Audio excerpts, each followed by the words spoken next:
Marcus had always been a man of patience. He worked hard to afford his suburban home, a place where he could finally enjoy peace. But that peace was constantly disturbed by his next-door neighbor, Karen. She wasn't just any neighbor, she was entitled, dismissive, and outright racist. And worst of all, she had decided that Marcus's driveway belonged to her. At first, it seemed like an innocent mistake. Maybe she parked there once because her driveway was full. But then it happened again. And again. Every morning, Marcus would wake up to find her car sitting in his space, as if she owned the property. "Hey, Karen, can you please stop parking in my driveway?" he asked one evening, keeping his voice calm. Karen barely looked up from her phone. "Oh, relax. It's just a driveway. It's not like you're using it all day." Marcus gritted his teeth. "That's not the point. It's my property." Karen scoffed. "You're being aggressive. I don't like your tone." Marcus knew where this was going. The moment a black man stood his ground, the accusations would start. But he wasn't going to let her walk all over him. He decided to take action. First, he placed bright orange cones at the entrance of his driveway. Simple and direct. But the next morning, they were scattered across the yard, one even lying broken near the sidewalk. Karen had kicked them over like a child throwing a tantrum. Next, he tried a polite but firm note taped to her windshield: "Please stop parking here. This is private property." The note was crumpled up and tossed on his lawn within an hour. Finally, he called the police. Maybe they could handle it. But when they arrived, Karen put on an Oscar-worthy performance. "I'm just a harmless woman," she whimpered to the officer, clutching her chest dramatically. "He's been harassing me. I feel so unsafe." Marcus stood there, stunned. The officer gave him a long look, as if trying to decide who to believe. "Sir, just try to work it out with your neighbor," the cop finally said before leaving. Work it out? What was left to work out? She was trespassing on his property, and the police had done nothing. That night, as Marcus sat on his porch, staring at Karen's car in his driveway yet again, he realized something.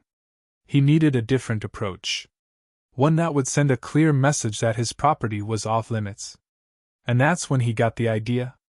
The next day, Marcus drove to a reputable breeder and picked out Titan, a fully grown Rottweiler with a strong build and a protective instinct. Titan wasn't just big, he was intimidating. But more importantly, he was highly trained and obedient, meaning Marcus had full control over him. When Marcus pulled into his driveway with Titan sitting calmly in the passenger seat, Karen happened to be outside watering her lawn. The moment she saw the massive dog jump out of the car, her face twisted in horror. "What the hell is that?" she shrieked, taking a step back. Marcus smirked. "That? Oh, just my new security system." Karen's eyes darted between Marcus and the dog. "You can't have that thing here. It's dangerous." Marcus crossed his arms. "Titan is a registered pet. He's well trained, legal, and fully allowed on my property. Which, by the way, means you should probably stop trespassing."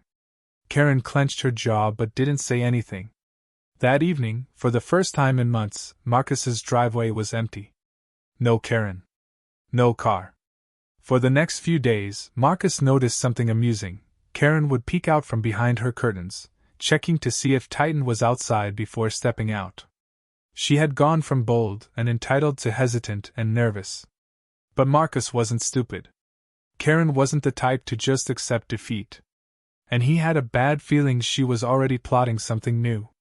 Karen might have backed off from parking in Marcus's driveway, but she wasn't about to let a black man win so easily. The moment she saw Titan standing guard, her resentment festered into something uglier: revenge. She started small, whispering to other neighbors whenever they passed by. "That dog is a menace," she would say with a concerned expression. "I heard it nearly attacked someone the other day." She even knocked on doors, fabricating stories about how Titan had lunged at her while she was just walking to her mailbox. Some neighbors dismissed her, knowing Marcus was a responsible pet owner. Others, however, started giving him strange looks. He overheard snippets of conversation, words like dangerous, aggressive, and attack dog being thrown around. But Karen wasn't satisfied with just ruining Marcus's reputation. If she couldn't turn the neighborhood against him, she'd take a more direct approach. One morning, as Marcus let Titan out into the backyard, something felt off. Titan sniffed at a piece of raw meat lying near his kennel. Marcus's stomach dropped. He rushed over and inspected the meat closely. It was drenched in an odd-smelling substance. Immediately, he grabbed his phone and searched for common pet poisons. Rat poison, antifreeze, bleach, whatever was in that meat, it was meant to kill. His hands clenched into fists. Someone had tried to poison his dog. Marcus's mind raced. There was no doubt in his mind who was behind this. Karen had lost her power over him, and now she was trying to hurt Titan. But Marcus wasn't just going to accuse her without proof. He needed solid evidence, something that the police couldn't ignore. He stormed inside and pulled up his security camera footage. His heart pounded as he scrolled through the timeline, scanning the feed for any movement near Titan's kennel.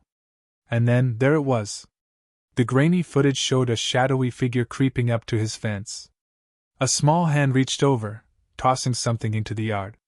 Even though the angle wasn't perfect, Marcus could see enough. It was Karen. He exhaled sharply, his anger now cold and calculated. If she thought she could get away with this, she was dead wrong. Marcus knew confronting Karen wouldn't get him anywhere. She'd lie, play the victim, and twist the situation to make him look like the bad guy. No, he needed something undeniable.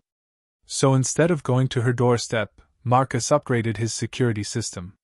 He installed 2 additional high-resolution, motion-detecting cameras, angling them directly at the fence where she had thrown the poison meat. Then, he waited. For 2 nights, nothing happened. Karen must have been waiting for the right moment, probably hoping Marcus had let his guard down. But on the 3rd night, movement flickered on his phone screen. Karen was back. Dressed in dark clothing, she crept up to the fence and pulled something out of her pocket. Marcus zoomed in on the live feed. She was holding another piece of raw meat, this time clearly coated in a bluish powder. His pulse pounded in his ears. This was it. Karen tossed the meat over the fence, just like before. But this time, Marcus had every angle covered. The high-definition footage caught her face perfectly. There was no denying it now. Without hesitation, Marcus grabbed his phone and called the police. "I need an officer at my residence immediately," he said, his voice firm. "I have video evidence of my neighbor attempting to poison my dog." He expected them to take their time. But when he mentioned the video proof, they told him to stay put. An officer was on the way. Marcus took a deep breath. It was over for Karen. 5. Karen's dramatic arrest. The flashing red and blue lights lit up the quiet suburban street as 2 police cruisers pulled up in front of Marcus's house. A few nosy neighbors peeked out from behind their curtains, drawn in by the commotion.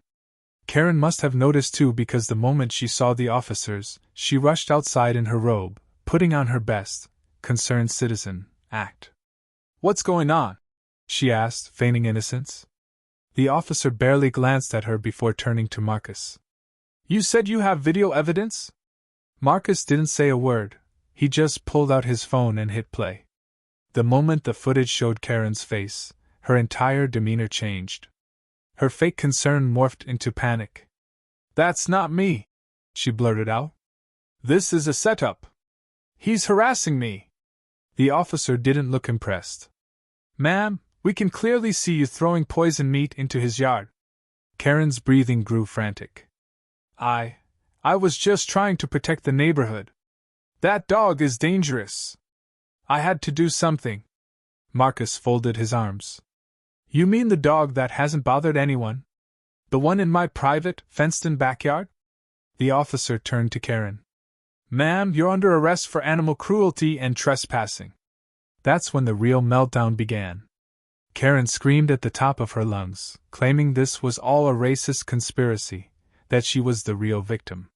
When the officers grabbed her wrists to cuff her, she suddenly collapsed to the ground, clutching her chest as if she were having a heart attack. "I can't breathe!" she shrieked. I'm having a panic attack. Call a lawyer. The officers exchanged unimpressed glances. Ma'am, if you don't cooperate, we'll have to charge you with resisting arrest. Karen's crocodile tears vanished instantly. She realized there was no way out. Kicking and screaming like a toddler, she was finally dragged to the police car. As the officers shut the door behind her, she kept pounding on the window, shouting, "This isn't over! I'll sue! I'll have that dog put down!" Marcus just smiled. "You can try. But I think the law disagrees." As the police cruiser pulled away, the neighborhood fell into silence. A few neighbors, having seen everything, gave Marcus nods of approval before heading inside. For the first time in a long time, Marcus felt a weight lift off his shoulders. Titan trotted over and nudged his leg, wagging his tail. "You're a good boy," Marcus murmured, scratching behind his ears. "Looks like we won." And with that, he walked back inside, finally ready to enjoy his peace and quiet. The flashing red and blue lights barely had time to reflect off Karen's windows before she stormed out of her house, robe flapping and slippers smacking against the pavement. She spotted Marcus standing calmly with the officers and immediately turned on the waterworks. "Oh, thank God you're here!" she cried, clutching her chest as if she were the one in danger. "He's been harassing me for months. This is all a setup. He's trying to ruin my life." The officers didn't react. They had seen too many Karens pull this exact routine before. One of them turned to Marcus. "Sir, you have the footage?" Marcus didn't even bother responding to her nonsense. He simply unlocked his phone, pulled up the high-definition recording, and hit play. There, in crystal clear detail, was Karen sneaking up to the fence, rat poison-laced meat in hand. She took a quick glance around before hurling it into Marcus's yard, then scurrying back like the coward she was. The officers watched in silence, their expressions unreadable. When the video ended, Karen's fake tears evaporated. That's not me," she stammered, her voice rising. "You can't even see my face clearly. This is some kind of deep fake. He edited it." One officer sighed. "Ma'am, the footage is clear, time-stamped, and taken from multiple angles. You were caught in the act." Karen's panic morphed into anger. "This is a hate crime. He's targeting me because I'm a single woman. That dog is a killer, and I was just trying to protect the neighborhood." Marcus raised an eyebrow. "So you admit it?" Karen's mouth snapped shut. The officers stepped forward. "Ma'am, turn around. You're under arrest for animal cruelty, trespassing, and attempted property damage." That's when the real performance began. Karen let out a shrill scream, staggering backward as if she'd been struck. "No! This is illegal! You can't do this! I'm having a panic attack!" She clutched her throat, gasping for air like an actress in a bad soap opera. "I can't breathe! I need medical attention! Someone call a lawyer!" The officers didn't budge. "Ma'am, you were healthy enough to sneak over here and try to poison a dog. You'll be fine." Karen dropped the panic attack act and went full tantrum mode. She kicked, screamed, and flailed like a toddler being dragged out of a toy store. "I'm not going to jail! He did this! This isn't over!" The officers managed to cuff her wrists, but she didn't make it easy. She twisted and thrashed, nearly knocking one of them off balance. "You'll all regret this!" she shrieked as they hauled her toward the squad car. "That dog is a killer! I was just protecting the community! I'll sue! I'll get a lawyer!" Her voice faded into the distance as the police cruiser's doors slammed shut. Marcus exhaled slowly, the tension in his chest finally loosening. The neighborhood had been forced to tolerate Karen's nonsense for far too long, but now, she was someone else's problem. Titan trotted up beside him, ears perked, tail wagging. Marcus crouched down, scratching behind his ears. "She's gone, buddy. We won." And for the first time in months, Marcus finally felt safe in his own home. Karen's arrest sent shockwaves through the neighborhood. By morning, everyone was talking about it. Some were in disbelief, others pretended they had never liked her in the first place. But one thing was clear: Karen's reign of terror was over. At the police station, her self-victimization routine fell flat. The evidence was overwhelming: multiple camera angles, timestamps, even a toxicology report confirming the meat contained a lethal dose of rat poison. There was no spinning this one. Karen was charged with animal cruelty, trespassing, and attempted property damage. When news spread, the entire neighborhood reacted. At first, some of the neighbors were hesitant to take sides. Maybe she made a mistake, one woman murmured at the local coffee shop. But once Marcus showed them the footage, the truth was undeniable. She actually tried to kill his dog? An older man muttered, shaking his head. That's sick. A few of the neighbors who had believed Karen's lies about Titan being aggressive started backtracking. I never said the dog was dangerous, one man mumbled awkwardly. Karen just made it sound like a real concern. Some even apologized to Marcus directly. I'm sorry, man, a younger couple admitted. We shouldn't have listened to her. We see now what she was really doing. For Marcus, the apology wasn't necessary. He never needed their approval. But it was satisfying to watch Karen's support crumble overnight. As for Titan, he was safer than ever. Animal control officers checked in just to be sure, but Marcus had all the vet records, training certifications, and behavioral reports to prove Titan was a well-trained, friendly dog. One officer even knelt down to pet him. Honestly, this is one of the best trained dogs I've ever seen. Marcus smiled. Try telling that to Karen. With the legal process underway, Karen wasn't coming back anytime soon. Her case made local news, painting her as the entitled woman who tried to poison a harmless dog just because she didn't get her way. And the best part? She lost everything. The Homeowners Association, fed up with her behavior, started the process of forcing her out of the neighborhood. Some speculated that she was selling her house, though no one really cared. All that mattered was that Marcus finally had his peace. One evening, as he sat on his porch with Titan at his feet, he took a deep breath of fresh, quiet air. No Karen banging on his door. No passive-aggressive notes. No fear that someone would harm his dog. Titan let out a happy bark, his tail wagging. Marcus chuckled, scratching his ears. Yeah, buddy. It's finally over.